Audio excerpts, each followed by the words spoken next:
And we are joined now for our weekly look at the latest in royal news by Talk Radio's royal correspondent Rupert Bell. Rupert, good morning to you. If we can first of all discuss the front of the Mail on Sunday, King to Welby, it's obviously the Archbishop of Canterbury, I want Harry at coronation. Yes, well, I think probably as a family he would want Harry there very much, and because it's the biggest moment of his life. This is what he's been on this earth, put on this earth for, to be king of the United Kingdom, and he would want his family around. But it's managing the sort of media hoo-ha and the sort of story, the soap opera that will continue is going to be the problem for the royal family, for the build up to the coronation. Will he, won't he? What sort of deal is being done to manage it so that everybody's happy?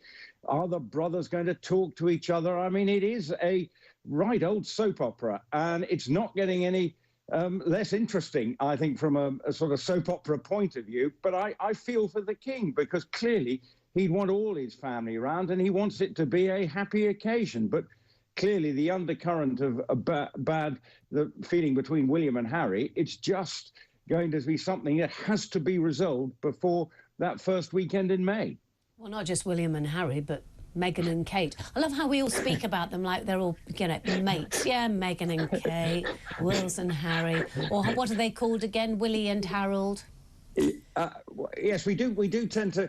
I mean, I've done quite a lot of reading. I do feel like I know them quite well over the last few weeks. I've watched quite a lot of documentaries and reading a lot. So I do feel they're part of my life. I'm not sure I want it to be quite like this, but anyway, hey ho. But you're right. We do feel, everyone does seem to have an opinion, Meghan creates, there are very strong opinions for her and very strong opinions against her. And that's the difficulty for the whole royal family. How do they get it right? But I think ultimately, for any decent people, we'd want to see all the family together. And let's hope they can sort it out. But the lack of trust between certain elements within the royal family is there for all to see. And I think that's the problem. William, at the moment, doesn't trust what Harry's going to do, and vice versa. So between them, they've got to get round the table and start talking and sort it out. You see, there's also that other aspect of it, isn't there, about if you're ever talking to Prince Harry, you'd want to actually record every single thing and possibly have a camera there to make sure that it was absolutely accurate. Yeah, but also that is the other point, what Renee said, which is, you know, but will there be cameras doing the whole thing from a different angle and maybe changing the narrative and all these other sort of things? Is it going to be hijacked? Well, I think that's the problem. And, you know, we talk of Meghan having her memoirs about to come out, so she's going to reveal what she feels happened. So it doesn't seem if it's going to go away. And that, I think, is the problem, because they think that Harry just seems to say, well, if he's not going to get his way, off he goes and signs another deal to tell another part of the story, with the other side not being able to tell anything. Now, there is talk that the king might do an interview beforehand, but how much does he reveal in that? Because whatever he says, it will be the main focus. But really what he wants to be probably talking about is, well, now he is going to be officially crowned king, what he hopes to achieve while he is the king of this country, instead of actually talking about how he's trying to unite his warring brothers and other members of the royal family against Harry and Meghan. And so it's unseemly, and that's part of the problem. Yes, and also, talking of unseemly, there is on the front page of the Mail on Sunday, that was in fact Royal World Exclusive 2. Royal World Exclusive 1 was the proof Andrew sex abuse picture is not a fake. Plus we've got the pictures, the odd bath picture, and the fact that the Giuffre book is probably going to come out just before the coronation. Yes, I must admit, when I looked at the front page of the Telegraph, I thought it was supposed to be an august organisation, but suddenly seeing a picture of a mock-up of supposedly that it was impossible for anyone to have a frolic in that bath, it just took me by surprise. But clearly, the Andrew camp, and obviously Ghislaine Maxwell is now trying to obviously help clear Andrew's name. And this is part of the, Andrew trying to seem that actually cast doubt on Virginia Giuffre's allegations, because obviously she has the case against Alan Dershowitz. She said she forgot some of the details of that. So Andrew feels he's in a stronger place. But in March, the gagging order, the restraining order for both sides ends. And of course, that book, Virginia Giuffre has written a book. So her sort of way she views it, we'll hear her side of the story again.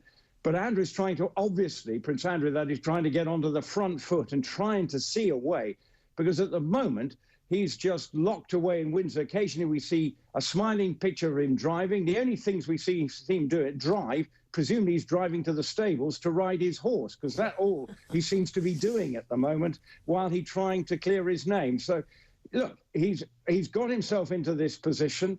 He gave the 12 million or whatever it was, and now he's trying to clear his name, because otherwise he's still in his early 60s. He has a lot of his life in front of him. He doesn't want to be a prisoner in whichever castle he's been put into. Yes, which of course, because he's no longer going to be in Buckingham Palace. And he does say that his reputation is going to be rehabilitated. And, sorry, was that a sigh? Well, I don't know. I think it's going to be. Penny, I didn't mean to sigh quite like that. It's a long process for him to be rehabilitated in the eyes of the public.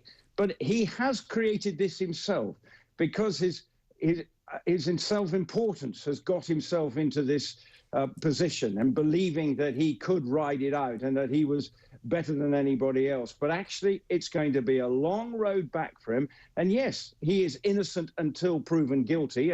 But he has gone and signed a deal with Virginia Giuffre, giving her lots of money. So therefore, it doesn't look good on paper, even if he is still maintaining his innocence of all the allegations against him. And of course, Ghislaine Maxwell has said that photographs are fake, but then the Mail on Sunday are saying it's not a fake. So it's who do you believe? And I'm not, honestly, I don't know what's going on, but clearly Andrew's got himself in a pickle.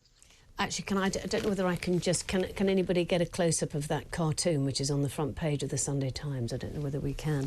But what it's got that weird, somebody sitting in a pizza place with a picture of Prince Andrew on it. And it says, the picture that proves that Prince Andrew was at Pizza Express Woking. Pizza Express Woking, which presumably is packed out at all times. That is brilliant. I know, it's rather a good cartoon. The Sunday Express, Princess of Wales, on why she's excited to help give children even a better start in life. Tell me a bit more about that one. Yes, well, her great sort of charity sort of drive is for early learning.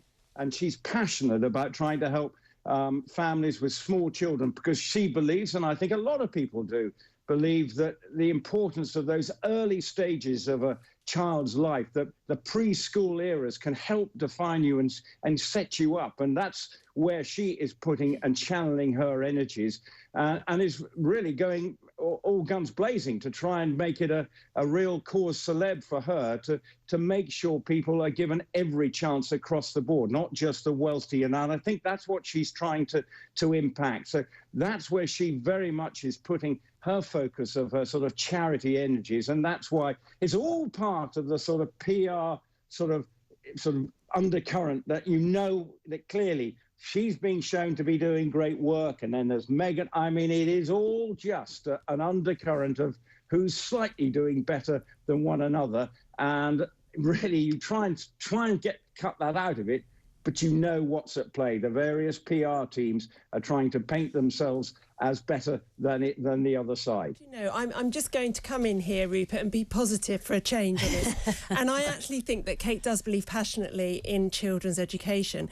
And, you know, there's a lot of science behind the first 1,000 days of a child's life from conception. That 1,000-day clock starts clicking at conception. And what a mother does nutritionally, emotionally, and then thereafter actually forms the neurons and the brain structure of that child. And I know Kate is passionate about this. And I think think PR aside, I think it's great to see her involved in this, and I support her 100%. What I'd like to see is a current government have a plan for children and not close Sure Start centres, which is what's happened over the last 10 years, but actually reopen them and give, disadvantaged young mums a helping hand.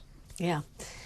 Rupert, thank you very much. I'll let you get back to your, no doubt, giant bath. Wearing various masks and trying out and seeing whether you can actually have a picnic in there. Talk Radio's royal correspondent Rupert Bell there.